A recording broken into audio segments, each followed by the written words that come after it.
Jadi tahun ini dikatakan tahun kesedihan. Tahun ini dikatakan tahun kesedihan. Amul huzni dalam bahasa Arabnya, tahun kesedihan Nabi. Tahun kesedihan Nabi. Berlaku ujian yang besar dalam tahun itu. Berlaku 3 ujian yang besar dalam tahun itu. Sedih Nabi, sedih yang sangat. Maka sebab itu Allah beri hadiah kepada Nabi dengan peristiwa Isra dan Mi'raj. Ini yang kita nak bincangkan malam ini.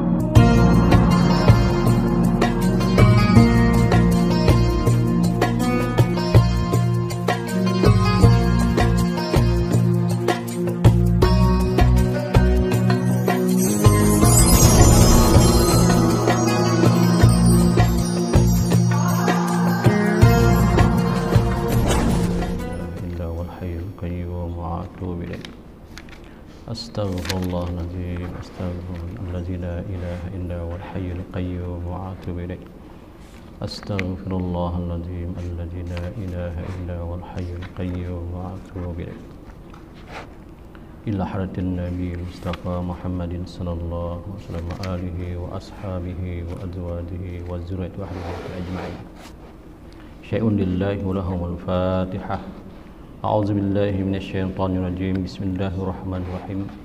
Alhamdulillahi rabbil alamin arrahmanir rahim maliki yaumiddin. Iyyaka na'budu wa iyyaka nasta'in ihdinas siratal mustaqim. Siratal ladzina an'amta 'alaihim ghairil maghdubi 'alaihim waladdallin. Amin.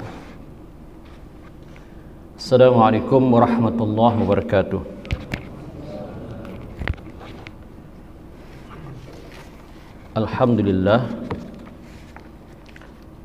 Alhamdulillah nahmaduhu wa nasta'inu wa nastaghfiruh wa na'udzu billahi min sururi anfusina wa min sayyiati a'malina. May yahdihillahu fala mudhillalah wa may yudlilhu fala hadiyalah. Asyhadu an la ilaha illallah wahdahu la syarika lah wa asyhadu anna Muhammadan abduhu wa rasuluh. Allahumma salli wa sallim ala sayyidina wa nabiyyina Muhammad wa ala alihi wa sahbihi ajma'in. Rabbi syrah li sadri wa yassir li amri wahlul 'uqdatam min lisani yafqahu qawli. Subhanaka la ilma lana illa ma 'allamtana innaka antal alimul hakim. La haula wa la quwwata illa billahil 'aliyyil 'azim. La haula wa la quwwata illa billahil 'aliyyil 'azim. Amma ba'd. Yang dihormati Tuan Pengerusi Masjid kita, Tuan Salihin, seterusnya para hadirin dan hadirat yang hadir pada malam ini, alhamdulillah, syukur kita kepada Allah Subhanahu wa taala kerana dengan izinnya, dengan limpah dan kurnianya, maka Allah Subhanahu wa taala masih lagi memberi kita taufik dan hidayah untuk datang dalam satu program yang dikatakan taman-taman syurga. Kerana tuan-tuan sangat penting, hidayah ini sangat penting. Kerana bukan senang orang untuk mendapatkan hidayah. Sedangkan bapa saudara Nabi Abu Talib sendiri pun yang hidup bersama Nabi, yang menjaga Nabi sejak Nabi masih kecil lagi hingga Nabi mendirikan rumah tangga pun tidak Allah berikan hidayah. Hingga kan ketika bapa saudara Nabi Abu Talib itu meninggal dunia, maka Nabi sangat bersedih.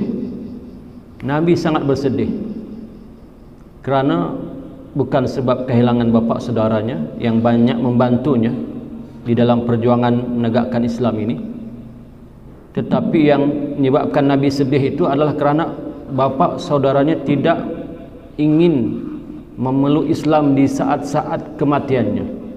Ini yang Rasulullah sedih. Sedih sangat Rasulullah. Hingga kan Allah Subhanahu wa taala berfirman dalam surah Al-Qasas, kata Allah, innaka la tahdi man ahbabta walakinnallaha yahdi man yasha.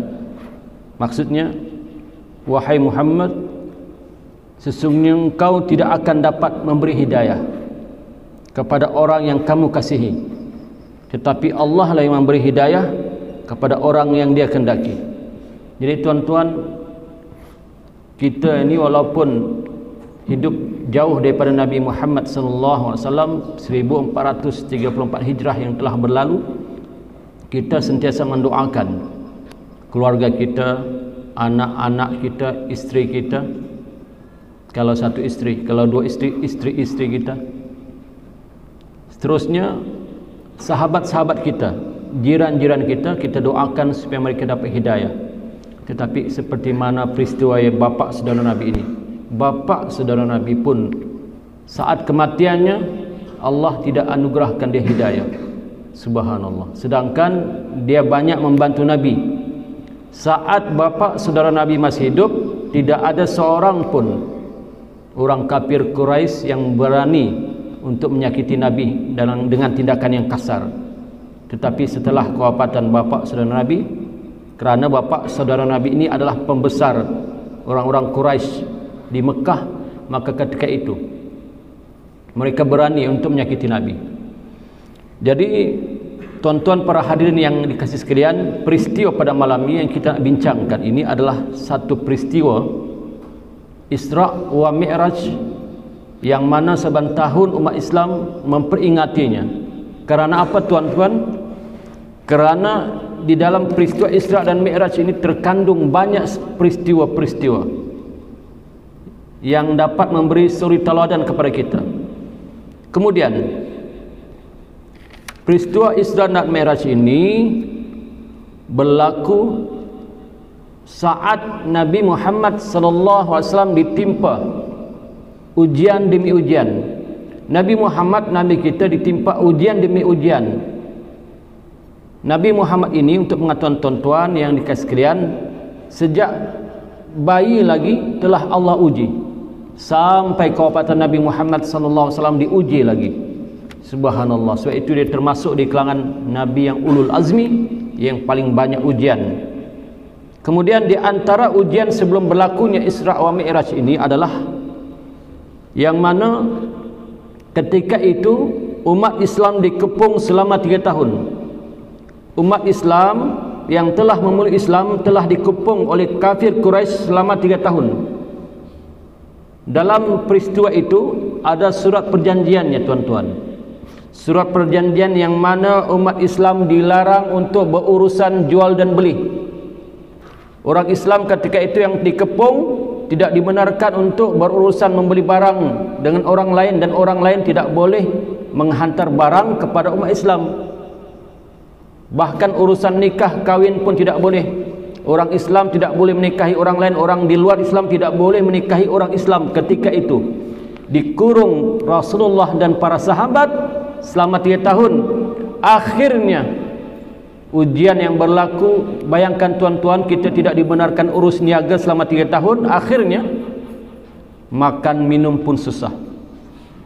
Kalau sebulan boleh tahan lagi, 3 tahun tuan-tuan, habis makanan, habis minuman, tidak dibenarkan kita membeli barang di luar. Contohlah di kita di sini, kita ada makanan di rumah, ada gas di rumah. Bayangkan kalau sebulan habis sudah makanan dan minuman, kita tak boleh makan, tak boleh minum, kerana tak dibenarkan membeli barang di luar, tak dibenarkan bersimbang-simbang dengan orang luar, bercakap-cakap dengan orang luar. Subhanallah, ujian yang sangat-sangat teruji. Hingga kan diceritakan sahabat-sahabat Nabi yang kelaparan ketika itu terpaksa memakan rumput-rumput kering, hingga mulut mereka kebas dan luka akibat memakan rumput-rumput kering itu. Subhanallah. Ini ujian yang pertama, panjang ceritanya. Ujian yang kedua sebelum peristiwa Isra dan Mi'raj ini adalah kematian bapa saudara Nabi yang kita ceritakan tadi, Abu Talib.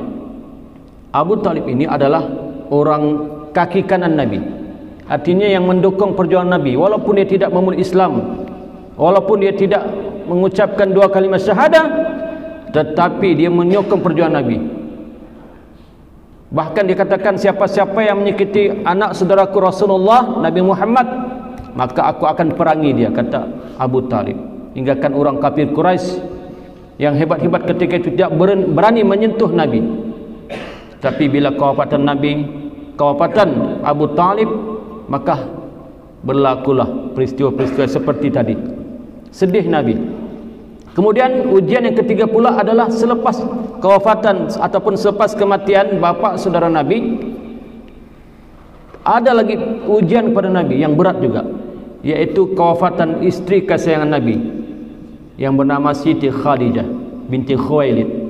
Istri Nabi yang paling Nabi sayang. Sejak Nabi berumah tangga dengan Khadijah binti Khuwailid, Nabi tidak pernah menikahi perempuan lagi, perempuan yang lain, tidak pernah. Sejak semasa Siti Khadijah masih hidup, Nabi tidak pernah mengawini perempuan-perempuan yang lain, tidak pernah. Kerana sayangnya Nabi kepada Siti Khadijah yang banyak membantu perjuangan Nabi. Harta dikorbankan untuk Islam, diri Khadijah dikorbankan untuk Islam. Ketika Nabi Muhammad sallallahu alaihi wasallam berada di Gua Hira ketika itu, pertama kali Nabi Muhammad sallallahu alaihi wasallam melihat Jibril yang asli, yang original. Maka ketika Nabi Muhammad turun dari Gua Hira, Nabi Muhammad menunggak ke atas, subhanallah. Tercengang Nabi Muhammad, tercegat, berdiri terdiam melihat besarnya malaikat Jibril alaihissalam. Malaikat Jibril yang mempunyai 600 sayap ini, sekali dia kibarkan sayapnya tertutup muka bumi ini. Besarnya malaikat Jibril alaihissalam. Maka ketika itu dicarilah Rasulullah oleh pembantu Khadijah, di manakah Nabi. Maka bila terjumpa Nabi dalam keadaan tercegat melihat kebesaran malaikat Jibril, maka Nabi Muhammad pun dibawa pulang. Yang pertama sekali yang berlaku adalah istri Nabi Khadijah tidak pun memarahi Nabi, tidak pun bertanya kepada Nabi, lantas membaringkan Nabi dan menutup badan Nabi dengan selimut. Bayangkan tuan-tuan, bayangkan Khadijah. Kalau kita di zaman ini, apa terjadi? Kita tidak balik satu malam, apa terjadi tuan-tuan? Telefon kita berbunyi, bang, di mana sudah kau ni? Barangkali ada apa ke ni? Macam-macam lah. Satu malam, kalau 2 malam tanpa berita, ini tanpa berita. Balik-balik kena marah. Contoh, bukan di sini, sini semua bagus-bagus. Sini bapak-bapak semua bagus, isteri bagus. Ini tempat lain. Contoh. Sedangkan Nabi berbulan-bulan berada di Gua Hira, bila kembali dalam keadaan menggigil Nabi itu kerana melihat malaikat Jibril menggigil Nabi, diselimuti oleh istri kesayangan Nabi, Khadijah. Dan di antara istri-istri Nabi yang banyak, hanya Khadijah yang banyak memberi anak pada Nabi. Subhanallah. Jadi tahun ini dikatakan tahun kesedihan. Tahun ini dikatakan tahun kesedihan. Amul Huzni dalam bahasa Arabnya, tahun kesedihan Nabi. Tahun kesedihan Nabi. Berlaku ujian yang besar dalam tahun itu. Berlaku 3 ujian yang besar dalam tahun itu. Sedih Nabi, sedih yang sangat. Maka sebab itu Allah beri hadiah kepada Nabi dengan peristiwa Isra dan Mi'raj. Ini yang kita nak bincangkan malam ni. Allah bagi hadiah kepada Nabi dengan peristiwa Isra dan Mi'raj untuk mengubat kesedihan hati Nabi itu.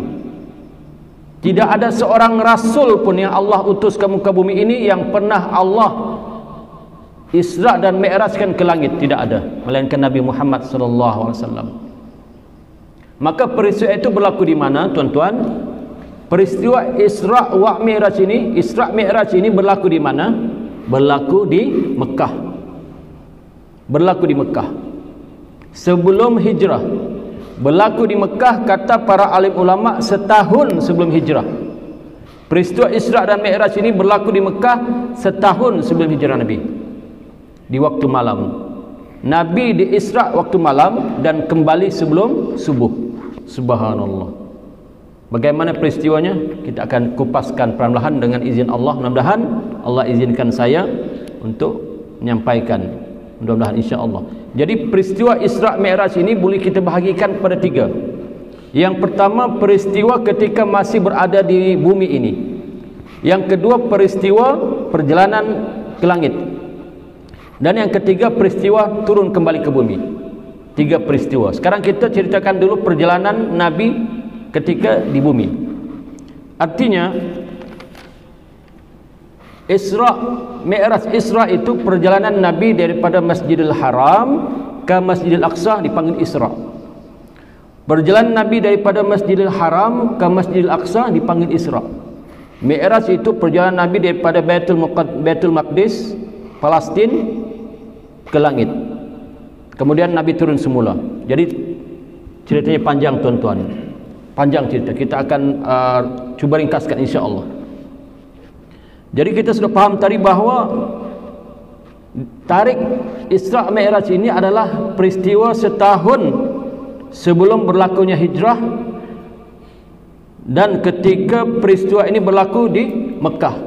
Sebab Nabi berdakwah selama 23 tahun. Nabi berdakwah selama 23 tahun, 13 tahun di Mekah dan 10 tahun di Madinah. Jadi kalau orang bertanya berapa lama kan Nabi berdakwah menyampaikan agama Islam ini, selama 23 tahun. Iaitu 13 tahun di Mekah dan 10 tahun di Madinah. 13 tahun di Mekah inilah berlakunya peristiwa Isra wa Mi'raj ini sebagai hadiah kepada Nabi Muhammad sallallahu alaihi wasallam untuk mengubat kesedihannya. Kemudian Isra Mi'raj ini adalah mukjizat Nabi yang kedua terbesar selepas Al-Quran. Mukjizat Nabi yang kedua terbesar selepas Al-Quran adalah peristiwa Isra wa Mi'raj ini. Mukjizat Nabi yang paling besar adalah Al-Quran yang kita selalu baca. Itu mukjizat Nabi yang paling besar. Mukjizat Nabi kedua terbesar adalah peristiwa Isra wa Mi'raj. Bahkan Nabi Muhammad sallallahu alaihi wasallam dalam sejarah, dalam sirah, mempunyai hampir 1000 mukjizat diceritakan di dalam sirah. Mungkin tuan-tuan pun ada di antara kita yang tidak dapat mengetahui apakah di antara mukjizat Nabi Muhammad sallallahu alaihi wasallam. Banyak tuan-tuan, seperti membelah bulan, ya, mendatangkan pokok. Nabi perintahkan pokok berjalan kepada Nabi. Belah bulan biasa terdengar, pokok berjalan pun biasa terdengar. Tapi ada satu di antara mukjizat Nabi yang mungkin jarang kita dengar, yaitu Nabi Muhammad sallallahu alaihi wasallam ketika dia mengajarkan salat sembahyang jadi imam, makmum di belakang. Nabi Muhammad sallallahu alaihi wasallam, kata ulama, walaupun mata semua jari kita di depan, tapi seolah-olah Nabi dapat melihat makmum di belakang. Seolah-olah Nabi dapat melihat makmum di belakang. Itu kehebatan Nabi, mukjizat Nabi. Subhanallah. Banyak lagi lah. Jadi perjalanan Nabi daripada Masjidil Haram ke Masjidil Aqsa ini banyak berlaku peristiwa. Banyak berlaku peristiwa tuan-tuan. Perjalanan itu kita bacakan sikit demi sikit, ya.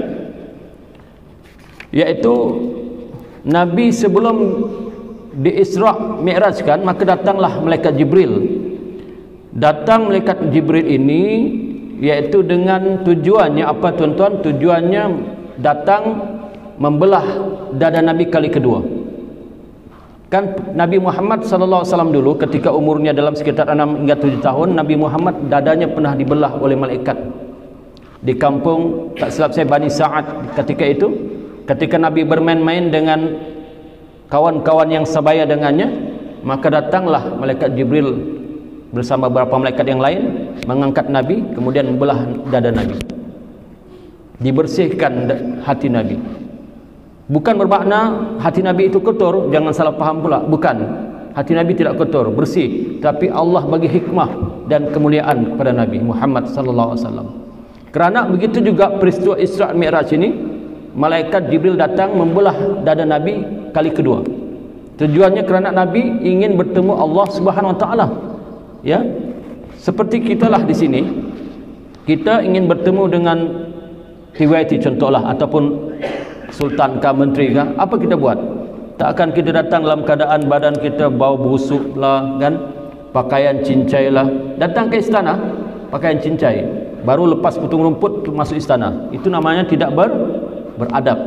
Maka orang yang datang ke istana itu mestilah dengan smart, dengan bersih, dengan ikut peraturan dan undang-undang.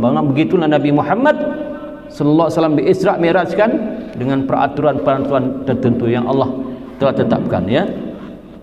Kemudian ketika Nabi Muhammad sallallahu alaihi wasallam di Isra Mi'rajkan, ya, daripada Masjidil Haram ke Masjid Aqsa, ada satu peristiwa yang berlaku. Ini pendek ceritalah, ya, perjalanan ini. Satu peristiwa yang berlaku. yaitu ketika baginda berjalan tanpa henti menaiki burak. Burak ini adalah satu binatang tunggangan ahli syurga. Burak ni tuan-tuan adalah satu binatang tunggangan ahli syurga, yang mana insya-Allah kalau kita semua ni masuk syurga, amin insya-Allah, kita semua ni yang hadir ni, andai kata semua masuk syurga, kita akan dapat menaiki tunggangan ini, binatang ini. Kita semua akan dapat menaikinya. Kerana binatang ini, tunggangan ini, dia kata alim ulama lebih kecil sedikit daripada kuda, lebih kecil sedikit daripada kuda, dan lebih besar sedikit daripada keldai. Tengah-tengah dia, yang burak ini, tengah-tengah. Sekali dia melangkah sepentas kilat, sekali melangkah zoom sepentas kilat. Bayangkan tuan-tuan, kenderaan syurga di dunia ini tidak ada pun satu kenderaan yang dapat menandingi kenderaan syurga yang begitu hebat. InsyaAllah kalau kita semua masuk syurga, kita akan naik burak ini, kita akan naik insyaAllah. Subhanallah ya. Jadi peristiwa itu berlaku ketika jalan bersama Jibril dan burak. Maka ada satu peristiwa, kata Nabi tercium satu bau. Nabi tercium satu bau yang sangat wangi, wangi bau ini. Maka Nabi berkata, ya Jibril, apa yang bau harum ini? Maka kata Jibril, inilah bau Masyitah, yakni perempuan yang menjadi penyikat rambut anak Fir'aun. Baunya sangat harum. Masyitah, saya ceritakan sedikit Masyitah ini. Masyitah ini adalah seorang pembantu istana di zaman Fir'aun yang kerjanya menyikat rambut anak Fir'aun dan lain-lain lagi. Menyikat rambut anak Fir'aun dan lain-lain lagi. Ya. Dan Masyitah ini beriman kepada Nabi Musa alaihissalam. Di zaman itu Nabi Musa lah. Maka ketika Masyitah menyikat rambut anak Fir'aun itu, tiba-tiba sikat itu terjatuh. Bila terjatuh sikat itu, diambillah oleh Masyitah, ya, diambillah oleh Masyitah sikat itu dengan berkata satu kalimat. Maka bila didengar, anak Fir'aun dengar apa yang berlaku, dia kata, apakah kalimat yang kamu sebut tadi? Maka kata anak Masyitah, bukankah ayahku Tuhan kita? Bukankah ayahku yaitu Fir'aun Tuhan kita? Maka kata Masyitah, la, tidak. Ayah kamu bukan Tuhan. Bahkan Tuhanku adalah Tuhan kamu dan Tuhan ayah kamu. Tuhanku adalah Tuhan kamu dan Tuhan ayah kamu. Maka kata anak Fir'aun itu, dia kata apa? Aku akan laporkan engkau dengan ayahku. Aku akan lapor kau dengan ayahku. Inilah peristiwa ini yang berlaku pada Masyitah. Maka bila dilapor Masyitah kepada Fir'aun, dipanggillah Masyitah. Dipanggillah Masyitah oleh Fir'aun. Benarkah apa yang kamu sebut tadi? Adakah Tuhan selain daripada aku? Bukankah aku ni Tuhan yang paling tinggi? Ana rabbukumul a'la. Bukankah aku Tuhan yang paling tinggi? Maka kata Masyitah, tidak. Tuhanku adalah Tuhan kamu juga. Benarkah kau kata begitu? Apakah kau tidak menyesal? Tidak. Tuhanku dan Tuhan kamu adalah Allah. Maka kata Fir'aun, kalau begitu didatangkanlah satu siksaan kepada Masyitah ini. Rupa-rupanya Masyitah ini tuan-tuan ada suami dan ada anak. Masyitah ini ada suami dan ada anak. Maka diperintahkanlah suaminya berkata bahawa tidak ada Tuhan melainkan Fir'aun. Anaknya pun begitu, tapi suaminya pun tidak ikut. Suaminya pun ikut Masyitah, anaknya pun ikut Masyitah. Akhirnya apa yang berlaku? Maka dipanaskanlah satu kawah daripada minyak, kawah yang besar seperti kuali yang besar. Dipanaskan minyak dalam kuali yang besar, kemudian si suaminya dilontarkan ke dalam. Subhanallah. Anak-anak Masyitah pun sama yang masuk ke dalam. Tinggal Masyitah dengan anak yang dikandungnya. Anak yang dikandung Masyitah ini adalah masih bayi, masih menyusu. Jadi oleh kerana masih bayi, maka terlintas di hati Masyitah ragu-ragu kerana kasihan pada bayi ini, kan? Mundur mandir, kasihan pada bayi ini. Subhanallah, kasihan, masih menyusu bayi, terjun dalam kuali minyak yang mendidih. Bayangkan tuan-tuan, coba kita bayangkan. Di depan tu kuali minyak yang mendidih besar, suaminya sudah terbakar hangus, masak, anak-anaknya pun lain, tinggal dia. Oleh kerana bayi di kandungannya itu dipegang, maka dia rasa macam kasihan. Tiba-tiba dengan kehendak Allah, bayi yang dipegang oleh masyarakat itu bercakap, wahai ibu, terjunlah kerana kita berada di pihak yang benar. Subhanallah. Ini di antara bayi yang bercakap yang disebut di dalam hadis Nabi Muhammad SAW. Maka terjunlah Masyitah dengan anaknya. Daripada itu, maka mengharumkan bau yang dicium oleh Rasulullah ketika Isra Mi'raj adalah bau Masyitah yang berjuang kerana kebenaran. Tidak takut, berjuang kerana kebenaran, tuan-tuan. Subhanallah, hebat ya Masyitah ini. Sebab itu Nabi Muhammad sallallahu alaihi wasallam tercium bau Masyitah ini. Kemudian peristiwa-peristiwa yang aneh semasa Rasulullah Isra ya dan Mi'raj, yaitu Nabi sallallahu alaihi wasallam dan Jibril pun terus berjalan tanpa berhenti sehingga datang beberapa kaum yang memecahkan kepala mereka sendiri. Datang beberapa kaum yang Nabi nampak pecahkan kepala mereka sendiri. Pecahkan. Anehnya setiap kali kepala mereka dipecahkan, maka ia akan kembali seperti sedia kala. Sedang mereka tidak lumpuh sama sekali akibat dari perbuatan itu. Nabi nampak seorang segolongan kaum yang mengambil batu pecahkan kepala. Pecah kepala, kemudian kepala itu bercantum kembali baik, dia ambil lagi, begitulah seterusnya. Dan orang itu tidak lemah, tidak lumpuh. Maka kata Nabi, ya Jibril, siapakah ini? Maka berkata Jibril, mereka itulah orang yang meninggalkan salat. Subhanallah. Kata Jibril, mereka itulah orang yang meninggalkan salat, yang memberatkan salat, tidak mau mengerjakan salat.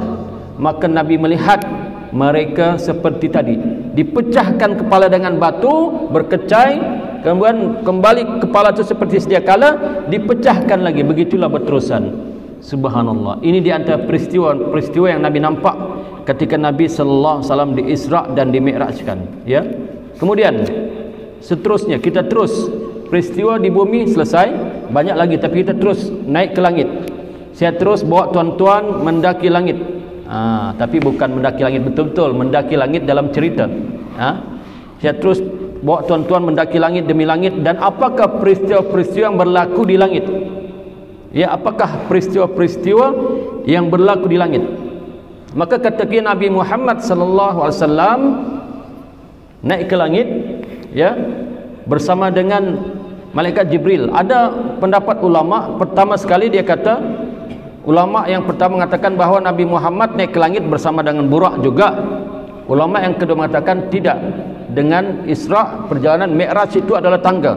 Tangga itu bila dipijak oleh Nabi Muhammad SAW terus membawa Nabi Muhammad ke langit yang pertama. Di langit yang pertama, maka setiap langit ini ada penjaganya, tuan-tuan. Setiap langit ada penjaga seperti mana di dunia ini, ya. Kalau kita naik ke pejabat-pejabat yang besar, ada penjaganya macam security. Maka setiap langit ada penjaganya di kalangan malaikat yang Allah tugaskan. Malaikat yang Allah tugaskan untuk menjaga langit. Dan untuk pengetahuan tuan-tuan, langit dengan langit itu jaraknya 500 tahun perjalanan. Langit pertama untuk mendaki langit kedua 500 tahun perjalanan. Langit kedua hingga ke langit ketiga 500 tahun perjalanan. Begitulah seterusnya sampai 7 lapis langit. Artinya tebalkah nipis, tuan-tuan? Tebal. 500 tahun perjalanan. Bukan, sedangkan umur kita di dunia berapa? Tidak sampai pun 200 tahun umur kita di dunia. Ini 500 tahun perjalanan akhirat. Tebalnya langit itu. Kemudian sampai ke pintu langit yang pertama, maka berkatalah malaikat, "Man? Siapakah itu? Man? Siapa?" Maka berkatalah Jibril, malaikat Jibril berkata, "Ana Jibril. Man ma'ak?" Dia kata, "Kamu bersama siapa?" "Saya bersama Muhammad." Maka kata penjaga langit, "Wa yursilu alai?" Apakah Muhammad itu diundang ke langit? Apakah Nabi Muhammad diundang ke langit?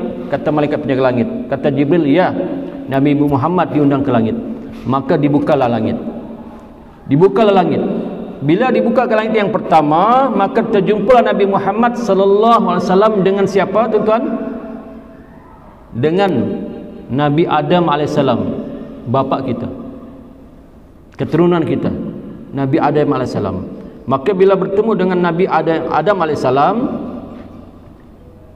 Rasulullah bertanya kepada malaikat Jibril, siapakah itu? Maka kata malaikat Jibril, itu adalah abuka Adam, itu adalah bapa kamu Adam.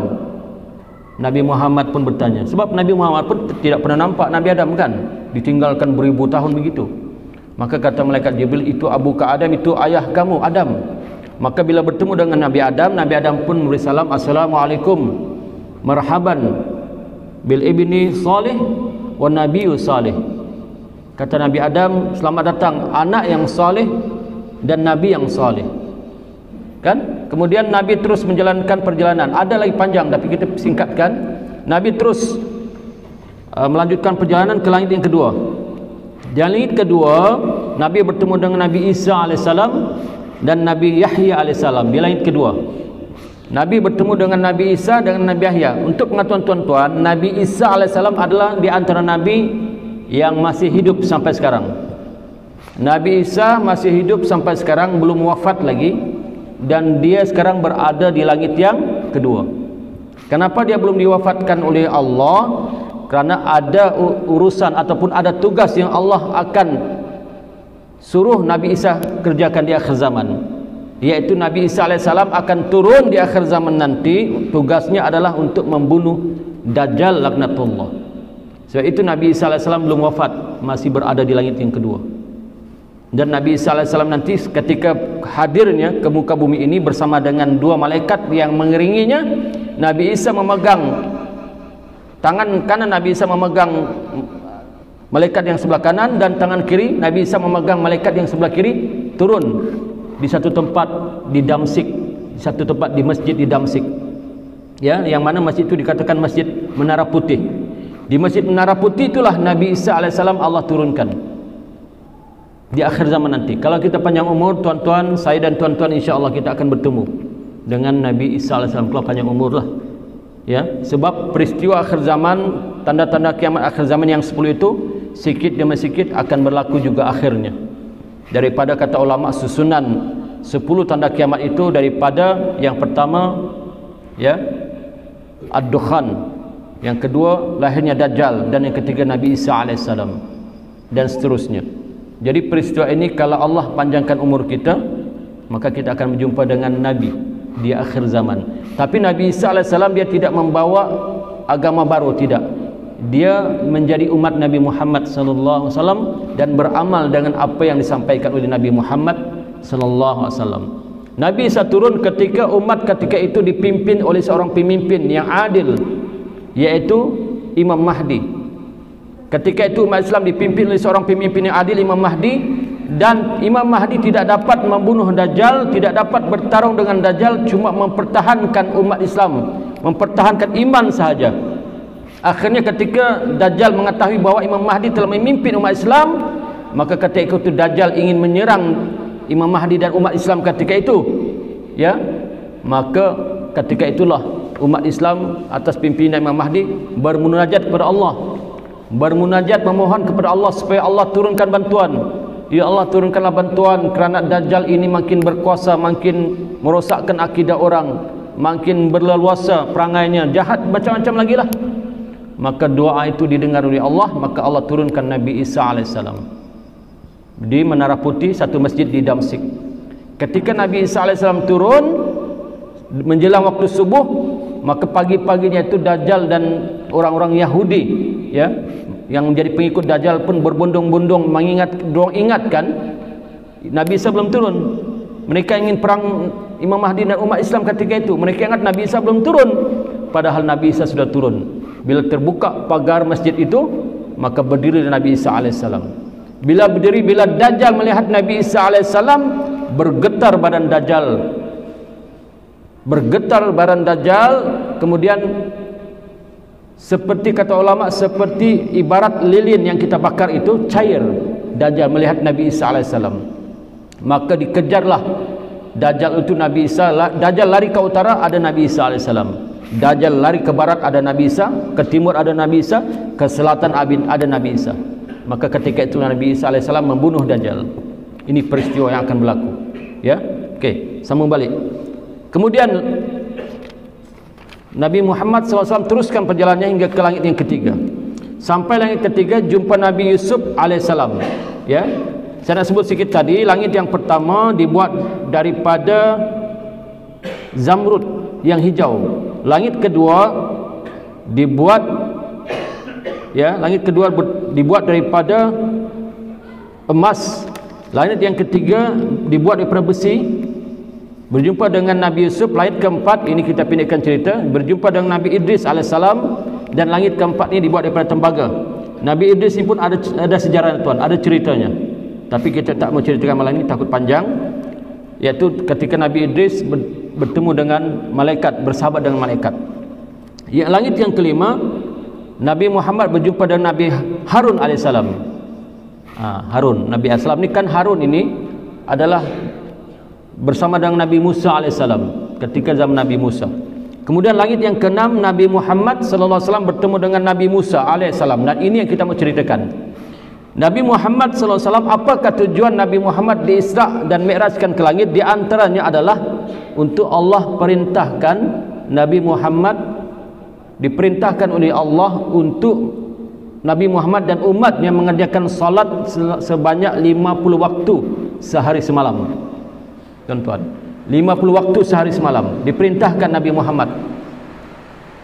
Tetapi bila Nabi Muhammad SAW telah naik ke Sidratul Muntaha bertemu dengan Allah, maka bila sampai ke langit, bila Nabi Muhammad turun balik ke bawah ke langit yang ke-6 bertemu dengan Nabi Musa, Nabi Musa kata, "Wahai Muhammad, apakah yang Allah perintahkan kepada kamu dan umat kamu?" Maka kata Nabi Muhammad, "Allah perintahkan aku dan umatku sembahyang sehari semalam 50 waktu." Maka kata Nabi Musa, "Ya Muhammad, kau mintalah kepada Allah, minta kurang. Minta kurang, aku yakin umatmu tak mampu ya Muhammad. Sedangkan umatku yang tegap-tegap, yang mendapat membina piramid yang kuat, yang hebat, yang lebih besar dari umat kamu pun tidak mampu mengerjakannya. Apatah lagi umat kamu yang kerdil," kata Nabi Musa. "Umat kamu yang lemah, yang daif," kata Nabi Musa. Maka Nabi Muhammad pun mendengar itu. Kemudian Nabi Muhammad pandang malaikat Jibril. Nabi Muhammad terus naik ke langit, minta kepada Allah balik. Kemudian Allah kurangkan 5 waktu. Jadi 50 waktu tolak 5, jadi 45 waktu. Jumpalah dia Musa. Nabi Musa kata, "Ya Muhammad, berapa yang Allah kurangkan?" 5 waktu saja ya Nabi Musa. "Ya Muhammad, umat kamu masih tidak mampu. Kau mintalah kepada Allah." "Tak mampu umatmu 45 waktu sehari semalam, tak mampu. Kau minta kepada Allah." Sampai terusnya begitulah berulang-alik, ulang-alik, sampailah 5 waktu sahaja bakinya.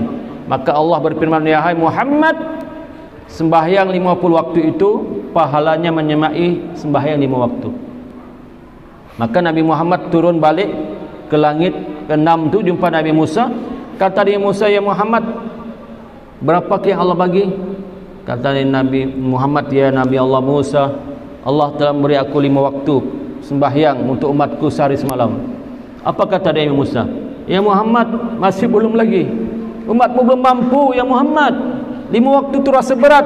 Umatmu daif, yang matanya lemah, yang badannya lemah, yang fizikalnya lemah, tak mampu mengajarkan sembahyang 5 waktu. Aku yakin," kata Nabi Musa, "kau minta lagi lah dengan Allah, minta kurang." Kasihan Nabi Musa kepada umat Nabi Muhammad. Faham Nabi Musa. Kata Rasulullah, "Ya Nabi Allah Musa, aku sudah malu. Aku malu dengan Allah. Aku tak berani lagi minta."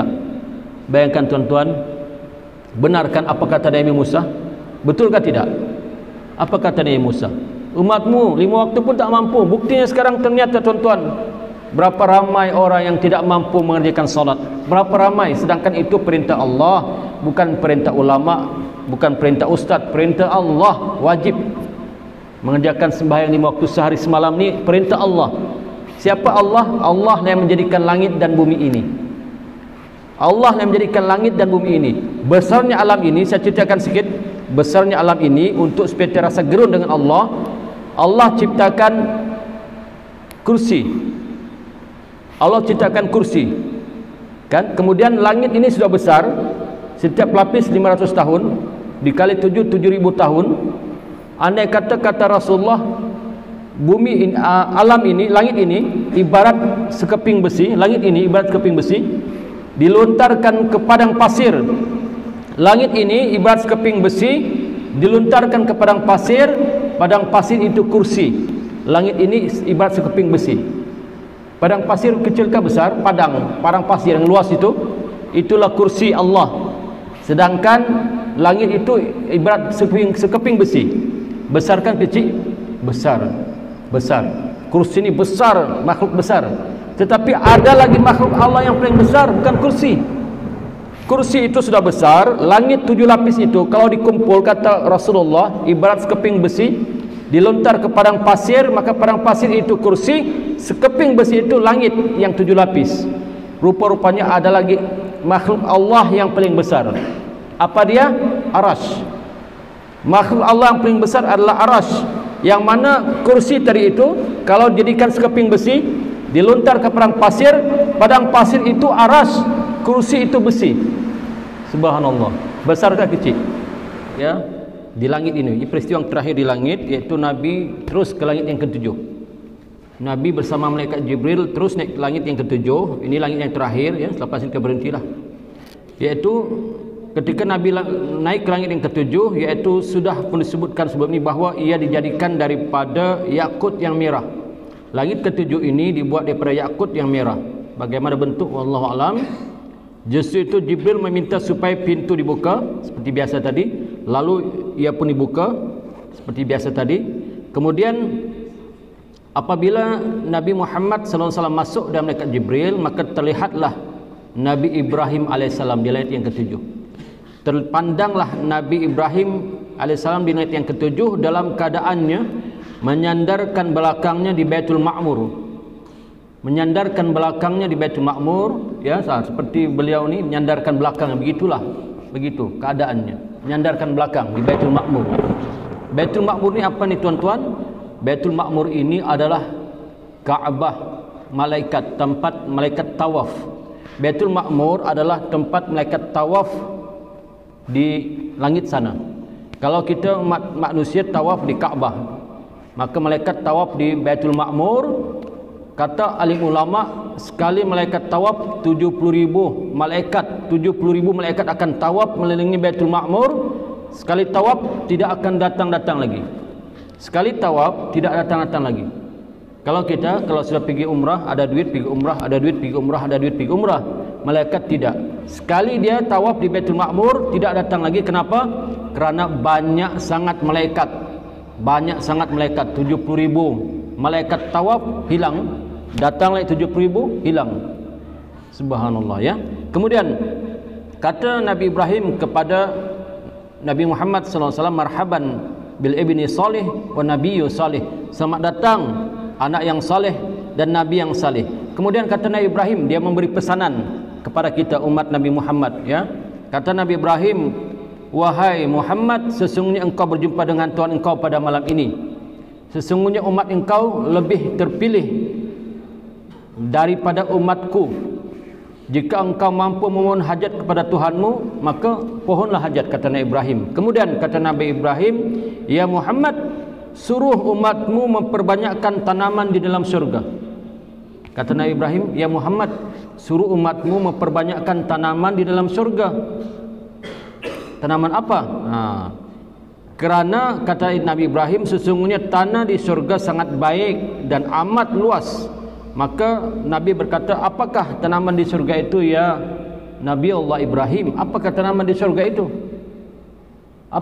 Apakah dia sawi, sayur kubis, kacang panjang, labu merah? Bukan, tuan-tuan. Kata Nabi Ibrahim, tanaman di surga itu, suruh umatmu memperbanyakkan bacaan la haula wala quwata illa billah. Itulah tanamannya. Kerana barang siapa yang memperbanyakkan bacaan la haula wala quwata illa billah, maka dia akan tumbuh ibarat pokok di dunia ini. Satu kali baca, satu kali tumbuh. Dua kali baca, dua kali tumbuh. Kemudian kata Nabi Ibrahim juga, suruh umatmu membaca tasbih, tahmid dan takbir ini serta tahlil ini, yaitu subhanallah walhamdulillah wala ilaha illallah wallahu akbar wala haula wala quwata illa billah. Kerana sesiapa yang membaca ini, maka Allah akan tanamkan pokok-pokok di surga hasil daripada ucapan tasbih kita, tahmid kita, tahlil kita, takbir kita akan tumbuh satu pokok. Jadi kata ulama, barang siapa ada pokok-pokoknya di surga, maka apakah orang yang ada pokok di surga akan masuk neraka? Apakah orang yang ada pokok di surga, ada rumah di surga, masuk neraka? Maka kita pikirkan, ya, kita pikirkan. Bahkan dalam hadis yang lain, barang siapa membaca tasbih subhanallah, alhamdulillah, Allahu akbar 33 kali, 33 kali, 33 kali, maka Allah hapuskan dosanya walaupun sebanyak buih di lautan. Sebab itu tuan-tuan, ketika imam membaca tasbih itu, ikutlah kita sama-sama. Kerana itu bukan zikir biasa. Itu zikir yang mana orang yang baca zikir itu Allah hapuskan dosanya walaupun sebanyak buih di lautan. Nah, tuan-tuan, kita ni dosa kita bagaimana? Allah hapuskan dosa kita, orang yang baca subhanallah, alhamdulillah, Allahu akbar 33 kali itu, Allah hapuskan dosanya walaupun sebanyak buih di lautan. Jadi jangan tinggal. Ketika lepas sembahyang jangan tinggal. Lepas sembahyang jangan tinggal.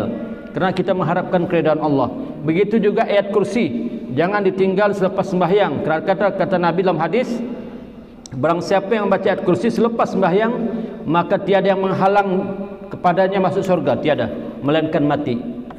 Tidak ada yang menghalang dia daripada masuk surga melainkan mati. Orang yang melazimi membaca ayat kursi selepas solat. Sebab itu dibaca itu bukanlah perkara yang biasa-biasa, tapi ada sebabnya. Barang siapa yang baca Allahumma ajirna minan nar selepas salat, maka neraka akan menjauhkan daripadanya 100 tahun perjalanan. Satu kali. Kalau 7 kali 700 tahun. Kalau hari-hari, lama-lama neraka makin jauh. Pokok-pokok kita di surga banyak, tanaman-tanaman di surga banyak, rumah di surga kita ada. Apakah orang yang ada rumah di surga akan masuk neraka? Sama juga macam kita di sini. Apakah orang yang ada rumah PPR di sini tidak dapat masuk ke PPR? Dia ada rumah sini. Begitulah untuk kiasan ibaratnya. Kecuali kalau dia kembali ke belakang, iaitu dengan murtad ataupun dia syirik menduakan Allah, ataupun murtad kembali ataupun meninggalkan agama Islam, maka barulah dia tidak akan masuk surga selama-lamanya. Orang yang murtad satu, kemudian orang yang syirik tidak akan masuk surga selama-lamanya. Tapi orang Islam yang beriman, walaupun imannya sebesar debu, sebesar zarrah, satu masa nanti mereka akan masuk juga ke surga setelah Allah masukkan ke neraka berdasarkan dosanya, disiksa, dihabiskan dosa, sakit baki dosa itu, maka akhirnya Allah akan masukkan dia ke dalam surga. Satu masa nanti Allah akan masukkan ke dalam surga. Jadi yang penting jangan lakukan dua perkara, iaitu syirik dan juga murtad. Itu saja. Walaupun melakukan dosa besar, tapi jangan mengharap pula, ya Allah, aku masuk surga. Jangan, tuan-tuan, kerana kalau kita masuk neraka, walaupun akan masuk ke surga, neraka ini, tuan-tuan, siksaannya, ya Allah, paling ringan sekali adalah memakai teropak ataupun memakai selipar.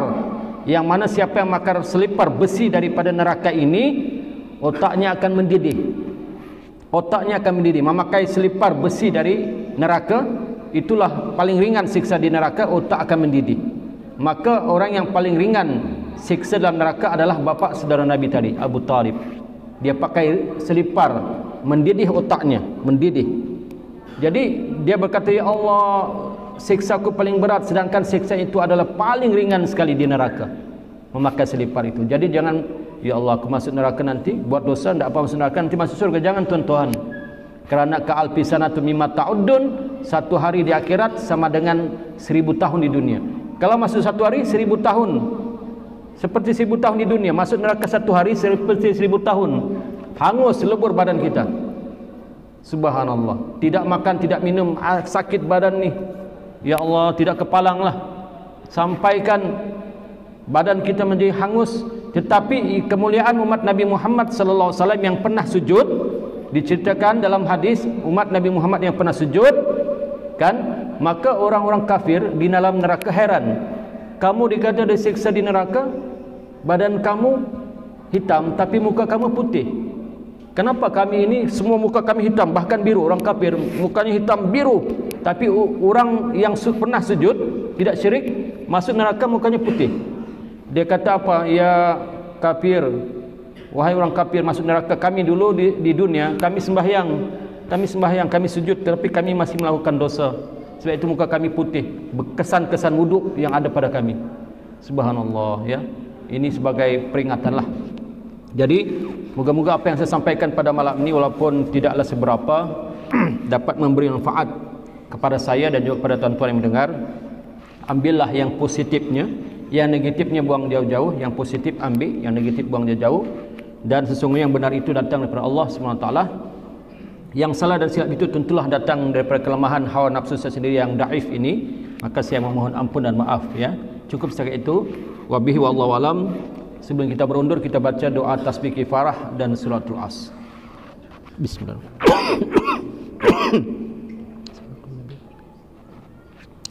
Wal asri.